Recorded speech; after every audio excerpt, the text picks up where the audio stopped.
Well, greetings and salutations, everybody. Welcome to the John Campea Podcast, episode number 41 for Monday, September the 5th, 2016. I am, of course, your host, John Campea, and welcome back to the show, guys. We've been away for a little while now. As many of you know, the last couple of weeks for me have been very, let's say, unusual and busy and tragic all at the same time. Busy in the sense that I've been going really crazy and hectic, trying to keep everything floating with Film HQ, which is going amazing, by the way, but also gearing up to come back and make my return to Movie Talk, which we announced last week. But most importantly, as I let you guys know a week or two ago, my father-in-law passed away recently, Anne's dad.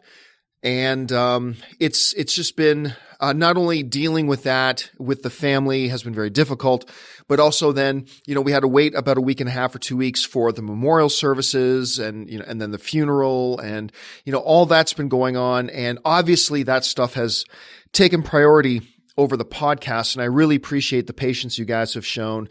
But now we are back with the John Campea Podcast. Going to be making a little bit of a change in the John Campea Podcast schedule. I'm going to be talking about that in just a second here.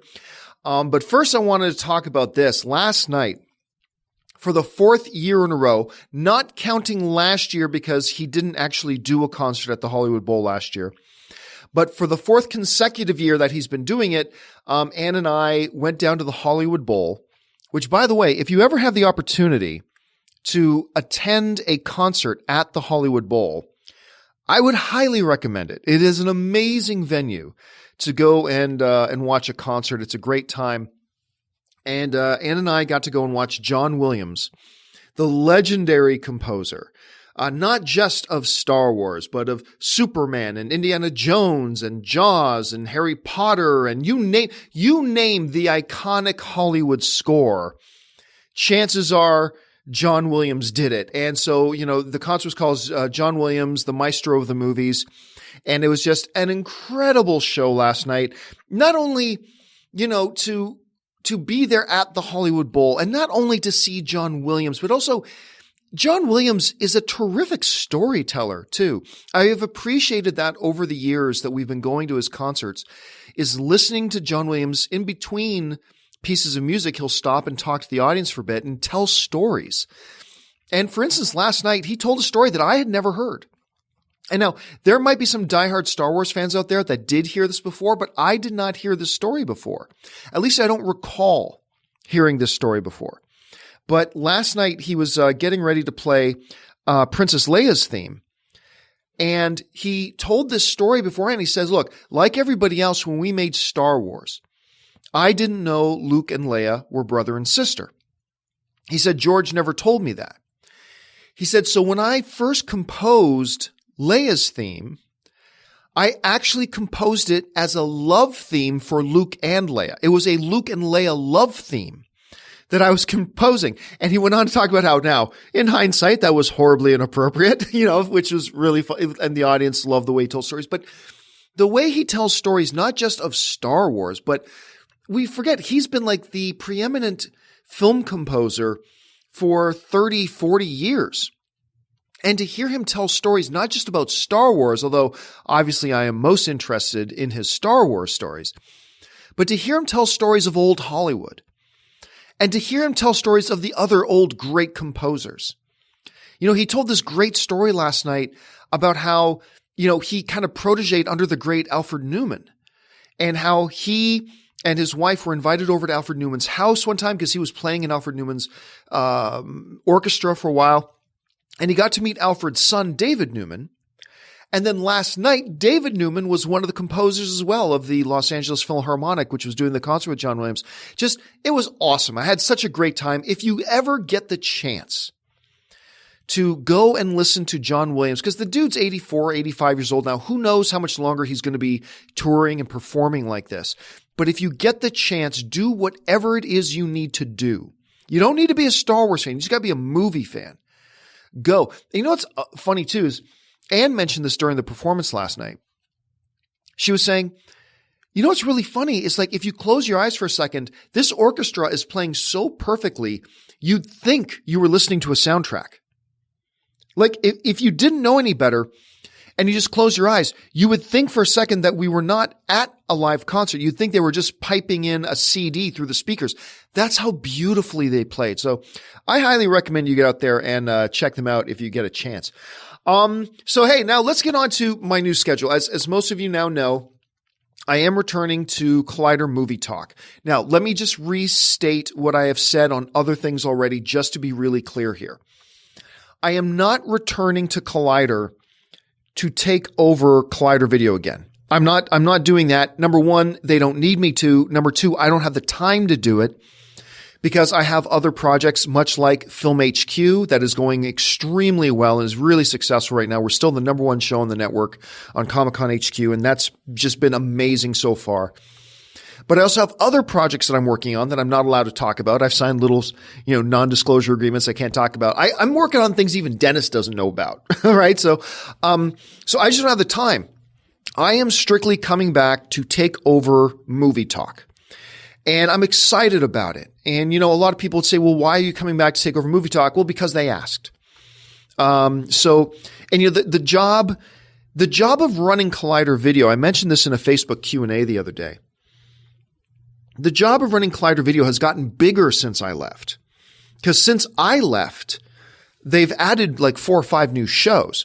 So what we're doing is, now obviously Movie Talk is the most important piece of the Collider Video puzzle, but the Collider Video puzzle is many, many, many, many pieces. Even if Movie Talk is the biggest and maybe most significant one, there are still tons of pieces. And so what we've done is Dennis, who has done a terrific job since I handed him the job like 6 months ago. Dennis has done an incredible job running Collider Video. He is going to continue running all of Collider Video other than Movie Talk. So I'm going to give direct supervision and oversight and leadership to Movie Talk. Dennis is going to oversee and run the 15 other elements of Collider Video. So Dennis is still the head of Collider Video. He's running all the other stuff except for Movie Talk.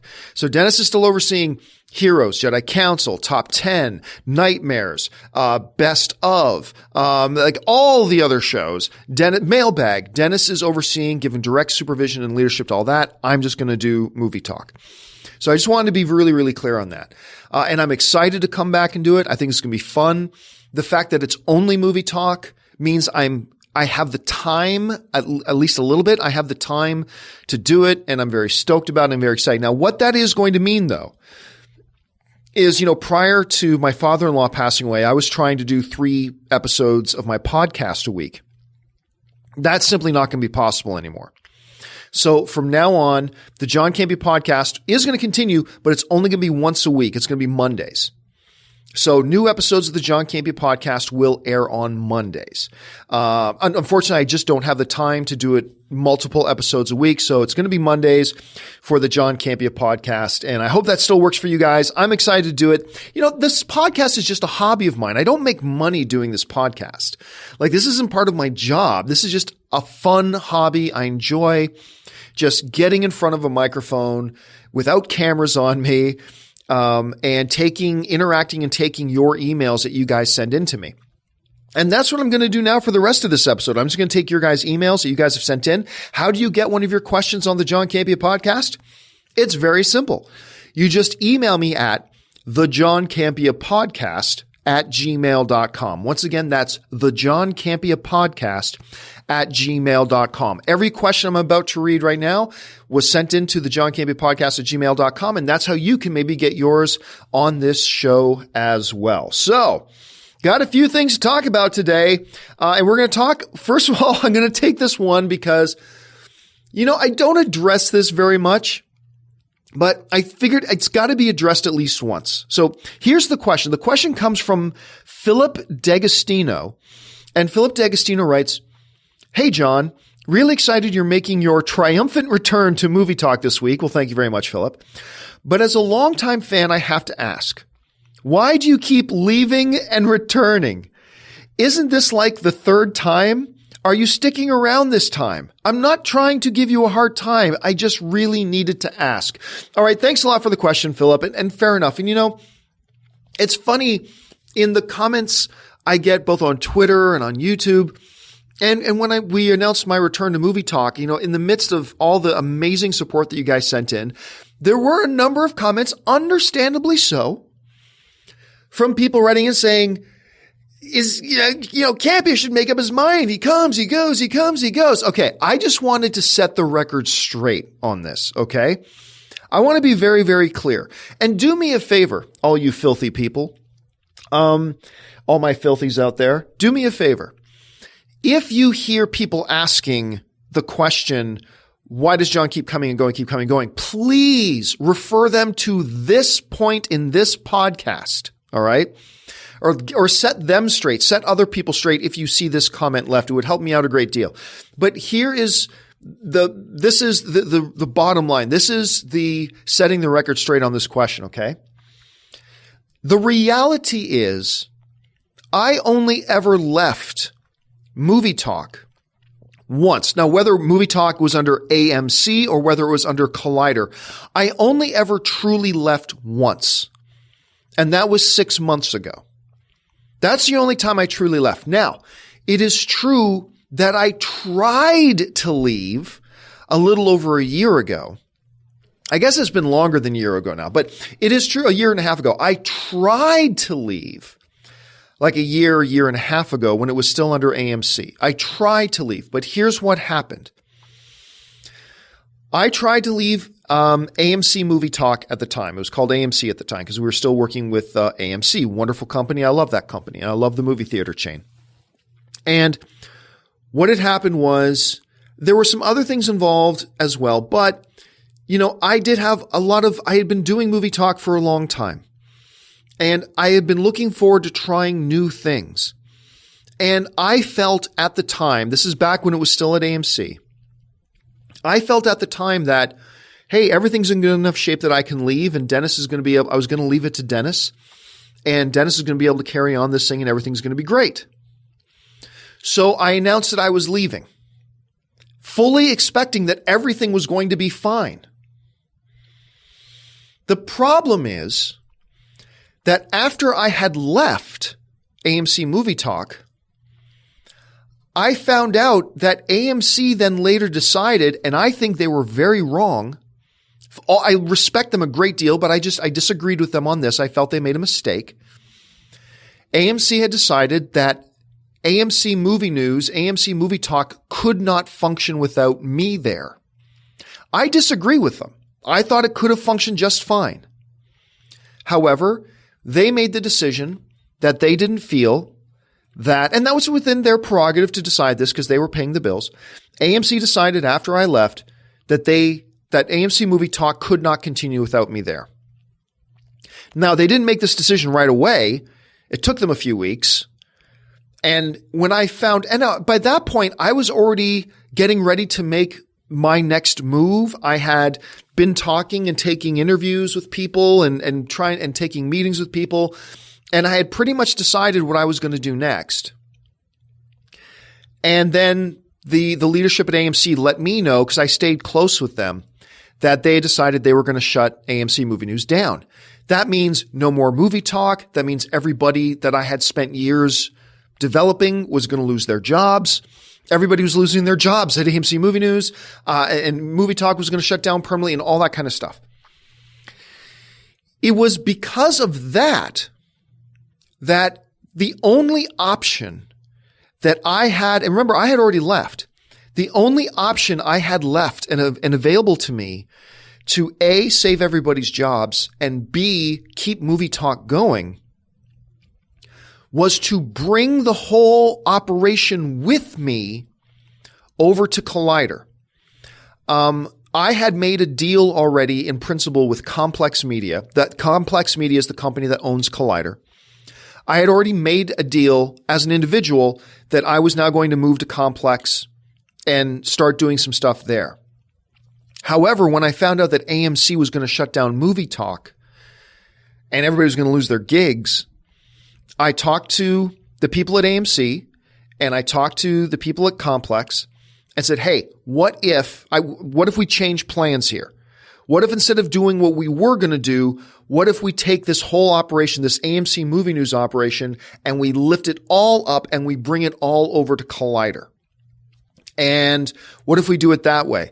And fortunately, AMC had great leadership that saw some real advantages to that. And Complex has some amazingly smart, great leadership at Complex who saw the benefits of that.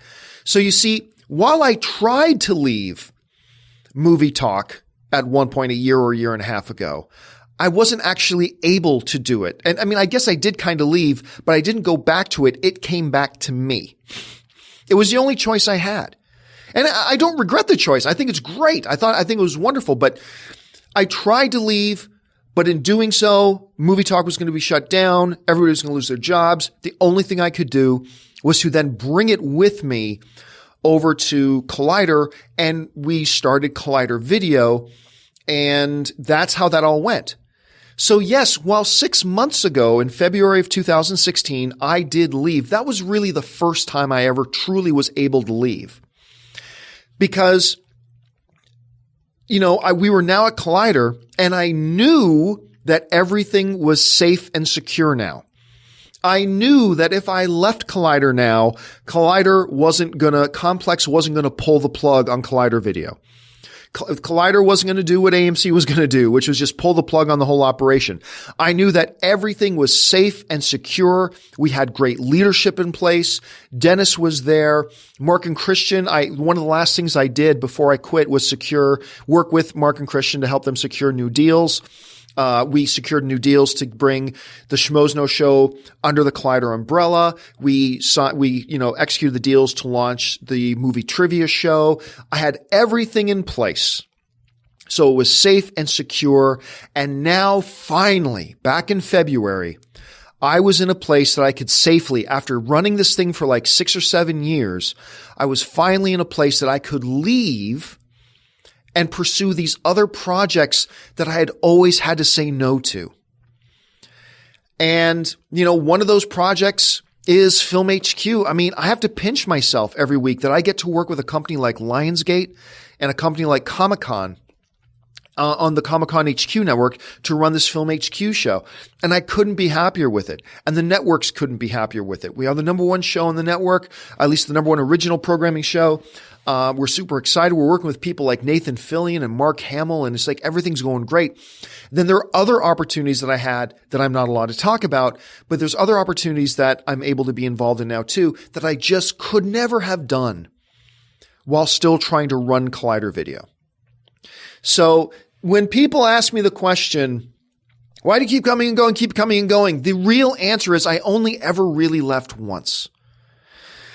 The first time I tried to leave, but I was forced to bring it over with me.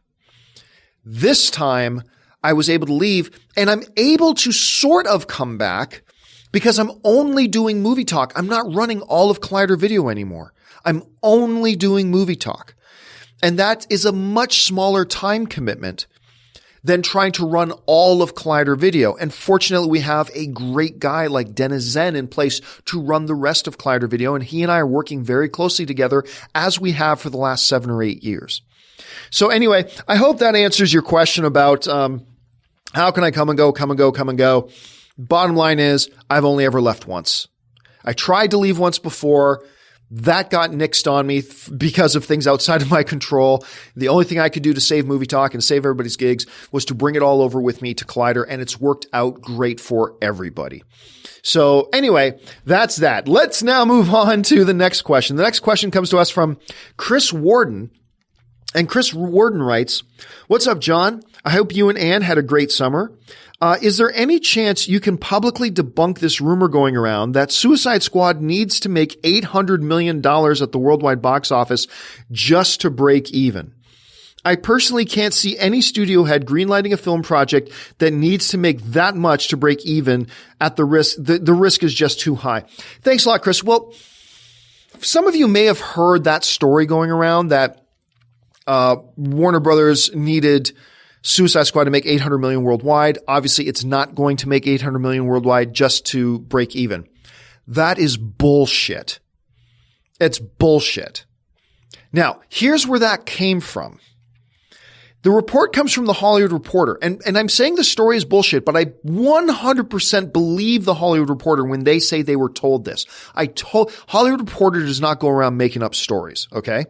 I totally believe the Hollywood Reporter when they say this is what they were told. But the devil is in the details. Listen to how they were told, okay? Hollywood Reporter is just reporting what they were told. So I don't think the Hollywood Reporter report is bullshit. I think what the Hollywood Reporter got told is bullshit, okay?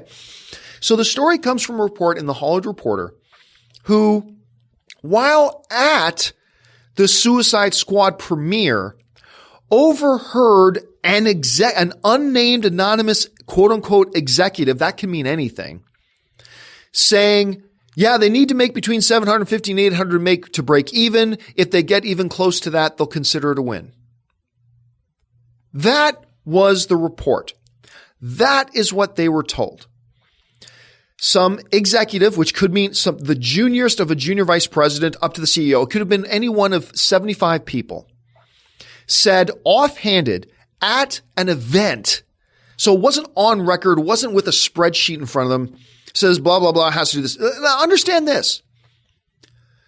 The production budget on record of Suicide Squad is $175 million. Suicide Squad did not have the biggest marketing campaign in the world. We all know this. It just didn't. So let's, for argument's sake though, say it had a super huge marketing budget. Let's say, for shits and giggles, let's say it had $150 million marketing budget. It didn't, but let's say it did. Okay.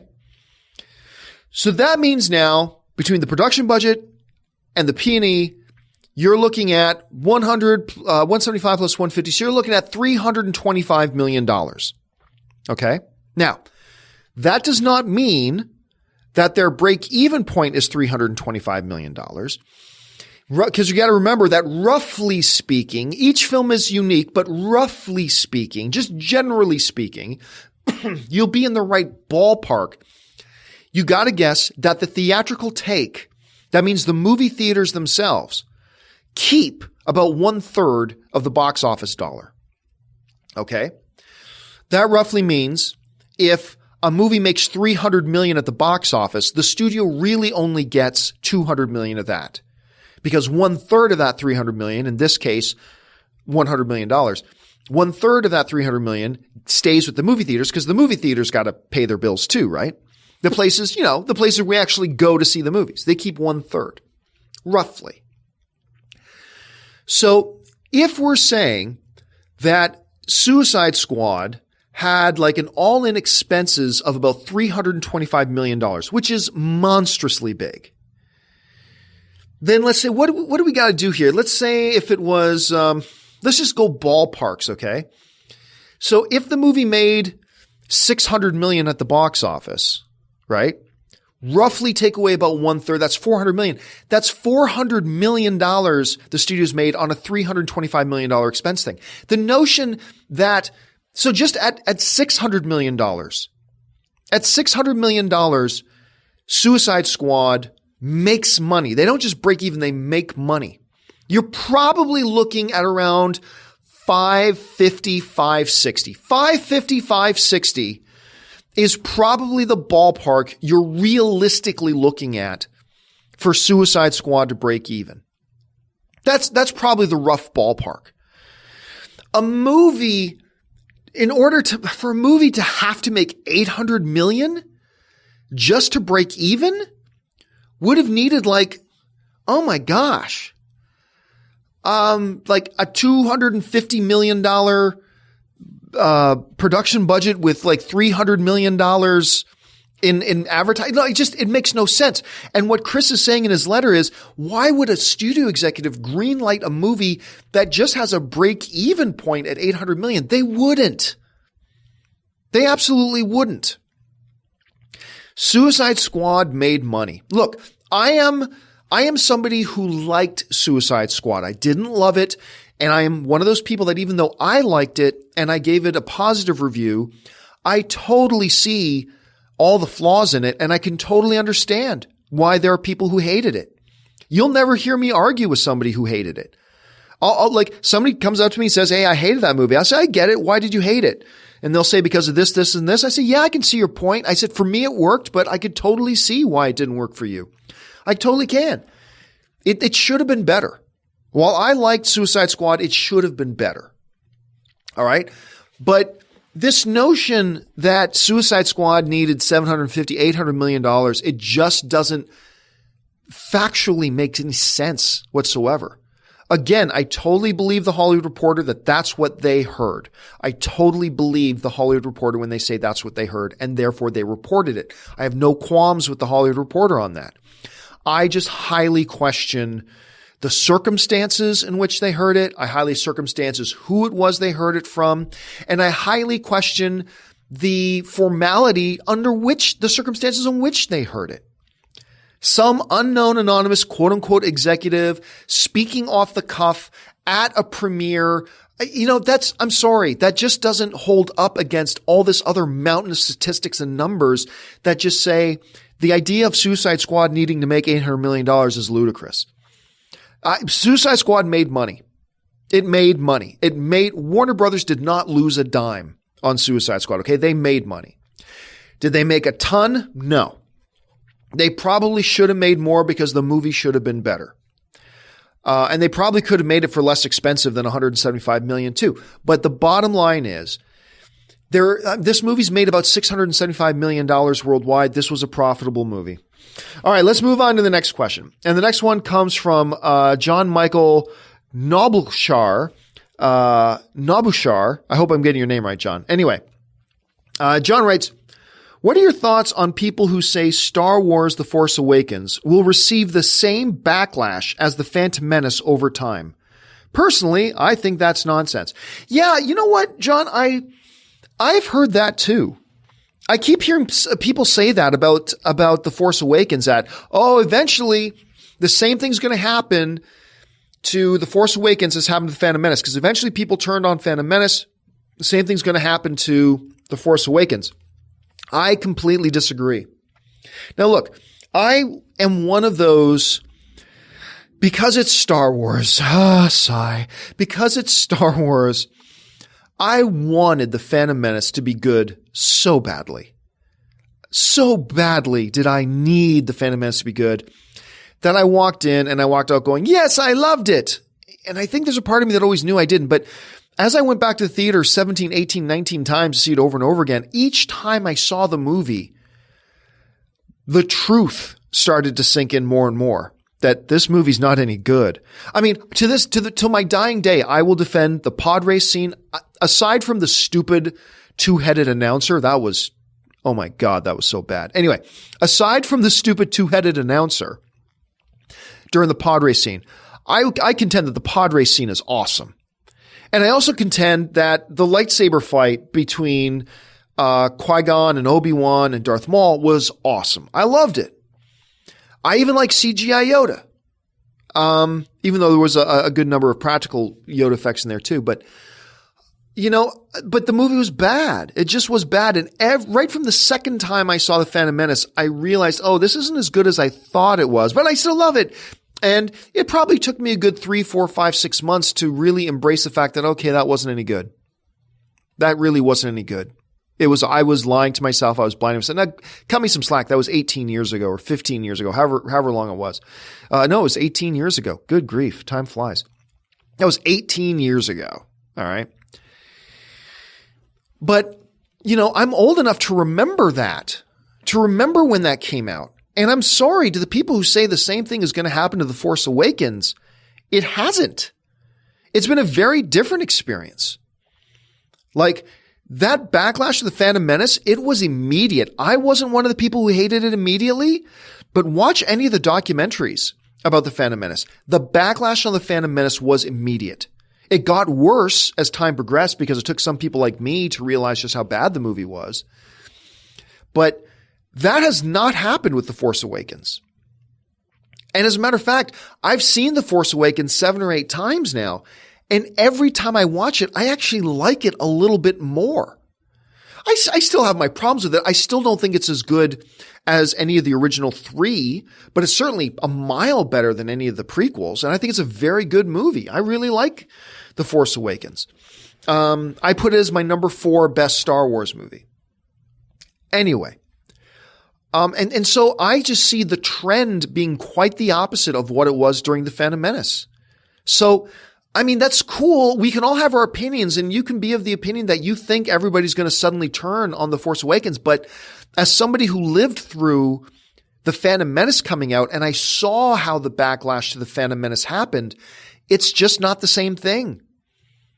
It's just unfolding very, very differently than it did for The Phantom Menace. And then, last night being at, the John Williams concert, when he starts playing Rey's theme and some episode 7 stuff and that whole place just goes bananas, that tells you something. And then whenever they brought up some imagery on the big screen from the prequels, you heard some people going, boo. So it was, I might have been one of those people too, but that was funny. But I'm sorry, but that's just the way it is. The fact is that this is unfolding very, very differently than the way the Phantom Menace did. That doesn't mean people won't eventually backlash. I guess you can think that if you want, but your grounds for holding on to that theory are growing thinner and thinner with every passing day because it hasn't happened yet. I mean, there's certainly people out there who didn't like The Force Awakens, and that's fair. There's people out there who didn't like The Godfather. That's totally fair too. All film is subjective. That's the most awesome thing about movies, is that we all get to see a little bit something different in every movie. That's great. But this prediction that on a whole, people are going to turn against the Force Awakens, I just simply don't see it happening because I'm not seeing any of the same indicators that we saw it with The Phantom Menace. None of those were present with this one here. All right. Thanks a lot for the question, John. And the next one comes from Yuhan Houth. And Yuhan Houth writes, just a quick one, John. What are some films that come to mind whenever somebody complains about lack of original content from Hollywood? It really annoys me whenever I hear people complain about this on message boards. Yeah, me too, Yuhan. Whenever people, you always hear this, and I don't know if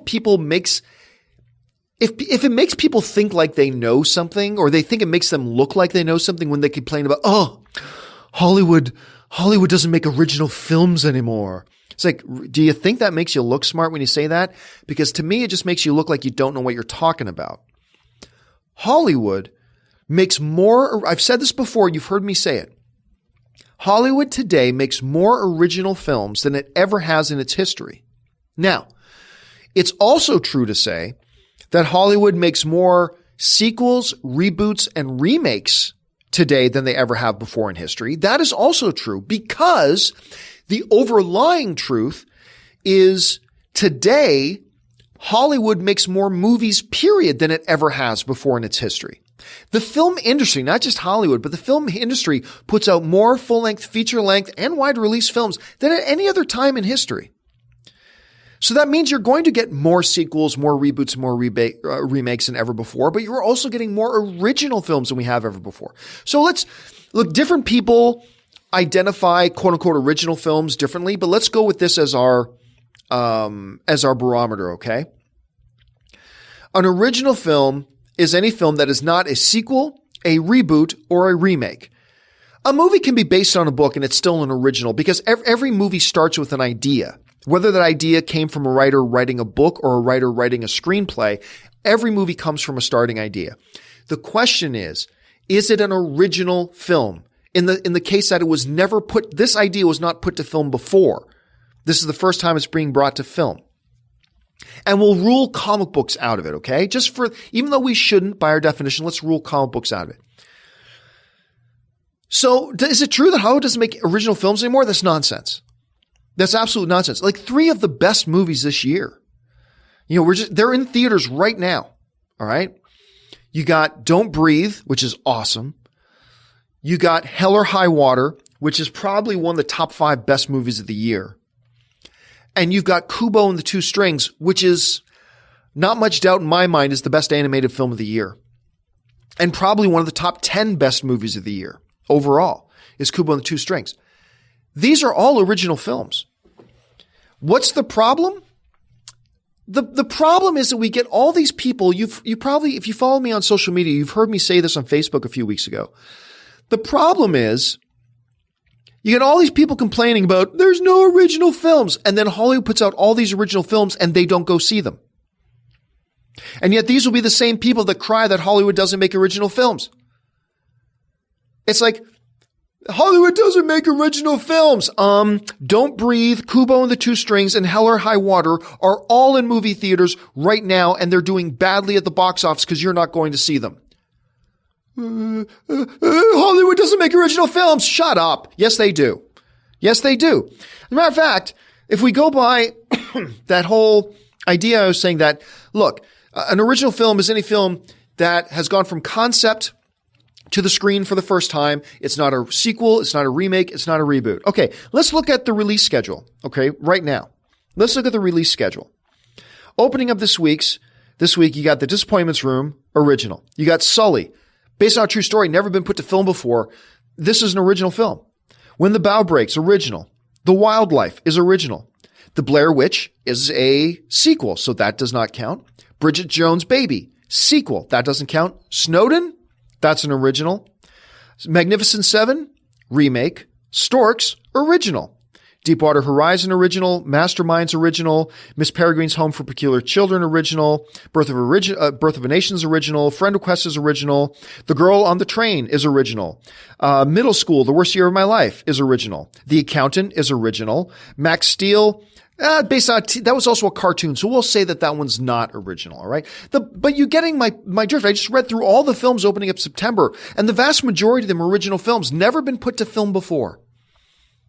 So, yeah, I mean, the concept that Hollywood doesn't make original films is just something some people like to squawk without actually thinking about it. And I get it. It feels like sometimes that Hollywood is just putting out sequels and reboots and remakes, because those are the ones that catch our attention. I mean, when we see a trailer for Magnificent Seven, that catches our attention because we recognize Magnificent Seven, but we totally forget that during those trailers, there was also a trailer for Storks, and there was also a trailer for Masterminds, and there was also a trailer for Girl on the Train, and there's also a trailer for Kubo and the Two Strings. But we remember the Magnificent Seven one, and we walk out going, oh my gosh, Hollywood's doing nothing but remakes. No, that's not true. That's not true. If you just stop and think about it for a second, it's not true. I'm not debating that it feels like that sometimes. Sure it does. I get it. It feels like that sometimes. But sometimes you got to take what it feels like, put that aside, and actually sit down and look at the numbers and look at the facts. And the facts tell us, beyond a shadow of a doubt, that the majority of films being made today are still original films. So there you go. And we can't get mad at Hollywood for making more and more sequels, reboots, and remakes when all these original films come out and we don't go support them. I mean, so we have no basis for complaint. Number one, because they do make lots of original films. And number two, we're not going out to support the original films they put out, even though some of these original films are awesome, amazingly awesome. Anyway, okay, sorry about that. I ranted enough on that one for now. Two more questions we're going to get through. This first one comes from Ben Davis. And Ben Davis writes, my question is regarding Jared Leto's Joker. I'm a huge 30 Second to Mars fan and a huge fan of Mr. Leto himself, so I was pretty excited when he was first cast. Now, after the movie release and the reception, I've had time to reflect upon his performance, and I gotta say I loved it. He was in two of the best scenes in the entire movie, the club scene with Harley and the chemical scene. However, it seems to me his performance has kind of a split reception, with some liking it and some hating it. Do you think this will hurt us, the possibility of us seeing him in another movie? Thanks a lot for the question, Ben. Yeah, I gotta say, I'm one of those people that I really liked Jared Leto's Joker. And look, no matter what, because we're coming off of Heath Ledger's Joker, the last time we saw the Joker on the big screen, live action at any rate, it was Heath Ledger's Joker. Maybe the single greatest performance in any comic book movie ever. Not just of a villain, but maybe the best single comic book performance ever. So it's natural to know that no matter what Jared Leto did, or whoever they cast as Joker, it was going to be a split reaction because some people were just going to compare it. And it's natural. I've no qualms with people doing this. It's natural. A lot of people were just going to compare it to Heath Ledger's Joker. And I think that's unfair, even though it's natural. It's a little unfair because this isn't that Joker. Just like Heath Ledger's Joker wasn't Jack Nicholson's Joker. Just like his Joker wasn't Mark Hamill's animated Joker. They're different characters. They're different interpretations and different incarnations of the Joker. Every time we've had a Joker on the screen, it's been a unique and different incarnation and a unique and different interpretation. And Heath Ledger's Joker was no exception. Heath Ledger's Joker was very different from any other Joker we'd ever had. And therefore, I thought it was only appropriate that Jared Leto's Joker be very different from any Joker we've ever had. And his was a very different Joker. It was a cross between Scarface and the original Cesar Romero Joker. Like very, very, very different. It was a very different kind of Joker. And for people who went into the movie looking for that Heath Ledger Joker, you're bound to be disappointed.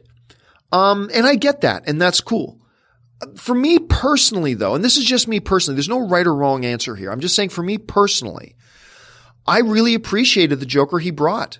I thought he was a terrifying, fascinating, scary, yet compelling character. And I was really into this toxic, codependent, unhealthy relationship between him and Harley Quinn, this obsession they each had with each other. Based on the most abusive and unhealthy grounds. I was fascinated by this. From a storytelling point of view, I was fascinated by it. And I thought it really worked for me, but I get why other people didn't cue into it. I do. I totally get it. And you get no argument from me, but all I can say, man, is that for me, it worked. Whether or not we see Jared Leto back as the Joker again, I think it's a coin toss. At this point, I really do. I think it's a coin toss. I do believe this, though, that if Jared Leto doesn't come back to do Joker, they're going to get an actor to give us the same Joker. I mean, they're not rebooting Joker. We've got the DC cinematic universe now, and that's the Joker that's in it. So if they go out to get a new actor for it, that actor will be this Joker. They're not going to give us a brand new Joker. It's going to be the same Joker, just played by a different actor. So that's kind of how I see it unfolding. All right. Last question of the day comes to us from Scott Woodridge, who writes, hey, John, love listening to you talk everything about movies. This summer was definitely a little disappointing for movies. My question is, even though we had a below average summer, do you think we are in store for an amazingly strong fall? It seems like with Telluride and the Venice Film Festival, movies like Hacksaw Ridge, Loving, The Arrival, and La La Land are all getting lots of buzz. I feel like maybe more than previous years. Well, thanks a lot for the question, Scott. First of all, I'm hearing everybody say that this was a terrible summer for movies. This was a terrible summer for movies. And I gotta say, I don't agree. I don't think it was as good as it could have been.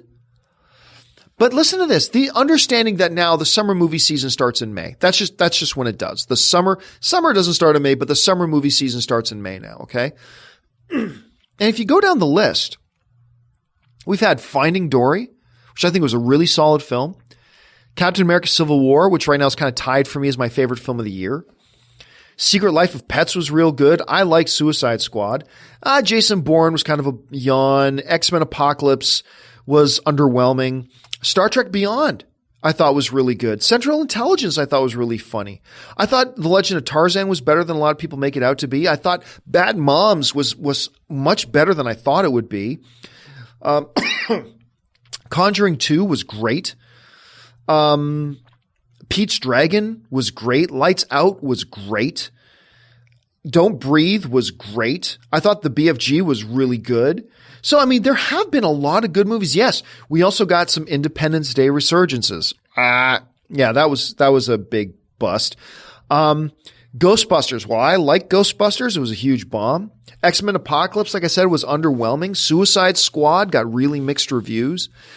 So, yeah, there were some definite down points, but I think a lot of people are just focusing on those big ticket down points and missing the fact that we've got a Kubo and Shoestrings, Hell or High Water, like I said, Central Intelligence, Conjuring 2, Finding Dory, Captain America, Star Trek Beyond. Seriously, there have been some wonderful, wonderful movie experiences this summer. Some really good ones. Just not as high profile. So, I agree with you when you bring up like the movies coming up this fall. You got like La La Land and Hacksaw Ridge, The Arrival. These all look great. I'm excited. Once you get into October, November, December, now you're getting into this Oscar season.